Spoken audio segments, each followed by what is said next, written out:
posé cette question, je pense que tous, vous étiez dans la salle. Et vous avez suivi point par point. Nous avons commencé d'abord par le point de la sécurité. Et nous avons traité ce point. On a donné la parole au commandant de la police qui s'était exprimé. Et nous avons eu la parole ou les mots du général. Et il a été constaté que il y a la recrudescence criminelle dans notre ville ces jours, contrairement au mois passé.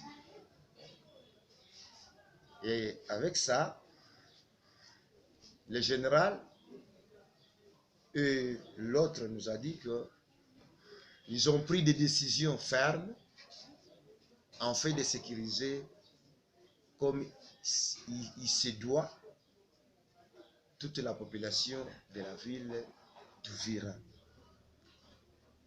Donc, il a été remarqué que le premier acteur dans cette criminalité de ce jour en cette ville, ce sont nos enfants de 15, 16 ans, 17 ans. De toutes les tribus confondues, de tous les clans. Et c'est pour cette raison que nous les avons présentés, séance tenante, dans la salle devant vous et devant le public. Et vous les avez vus, avec leurs machettes, avec les fusils, avec lesquels ils sont en train d'opérer dans la ville d'Uvira. Ainsi, chers compatriotes, chers frères, comme il y a aussi la menace qui pèse sur la ville par rapport aux infiltrations, il nous a été demandé par le général de pouvoir barrer la route à tous ces gens-là et d'adhérer à la sécurité participative, puisque la sécurité, c'est une approche globale, là où tout le monde doit être impliqué. Le fermier, le féticheur, les paysans et paysannes, le pêcheur, les fonctionnaires, le pasteur, les abbés et les évêques, les opérateurs économiques, pourquoi pas les journalistes, pourquoi pas les banquiers. Nous avons même déploré l'absence des banquiers. Ils sont là seulement pour les opérations financières, mais ils ne s'intéressent pas avec la sécurité. Donc, la sécurité, c'est une affaire de tous.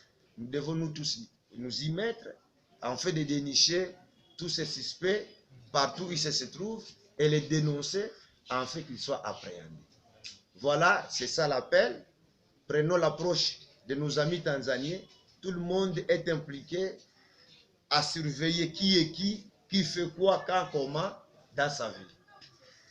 Voilà un peu pour la situation de la sécurité. Et les autres mesures prises en rapport de la sécurité, c'est un droit de réserve par rapport au général et au commandant de la police qu'on ne peut pas dévoiler. Tout ce qui a été pris comme stratégie, on ne peut pas le dévoiler et le démasquer auprès de la population. Puisqu'on ne sait pas dans la population qui est qui et qui fait quoi et qui est en connivence avec l'ennemi. Voilà un peu par rapport à ça. Par rapport à la désobéissance fiscale, nous avons démontré comment nous sommes passés par les étapes de négociation. Les revendications de nos sociétés civiles qui étaient 7 et qui avaient déclaré la désobéissance fiscale, nous on a trouvé qu'on ne pouvait pas faire la guerre, des affrontements avec nos frères qui voulaient exprimer quelque chose par rapport à leur mécontentement. Après ça, nous avons trouvé que déjà il y a des réponses à ces revendications. Par exemple, la route moine. J'ai demandé même à Zembe Zembe d'expliquer à toute la notabilité. Il nous a dit qu'ils ont 14 jours pour l'implémentation à l'installation du chantier.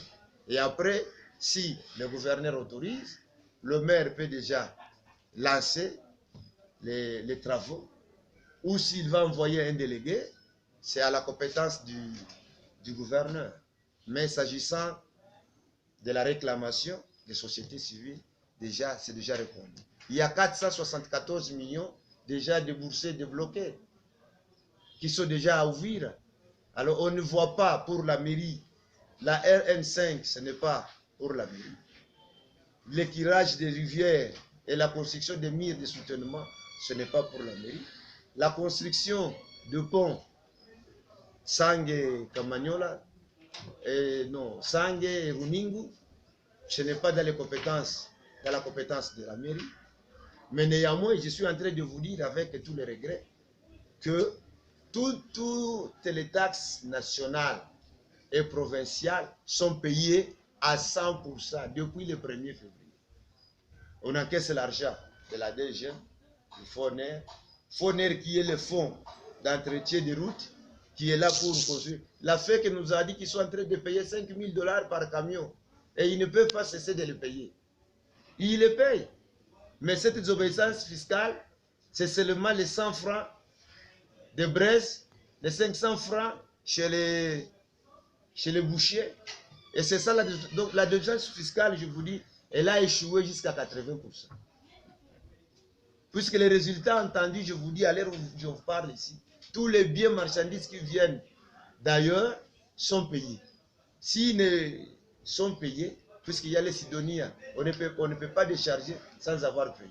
On ne peut pas libérer un camion citerne sans avoir payé. Donc tout est payé à 100%.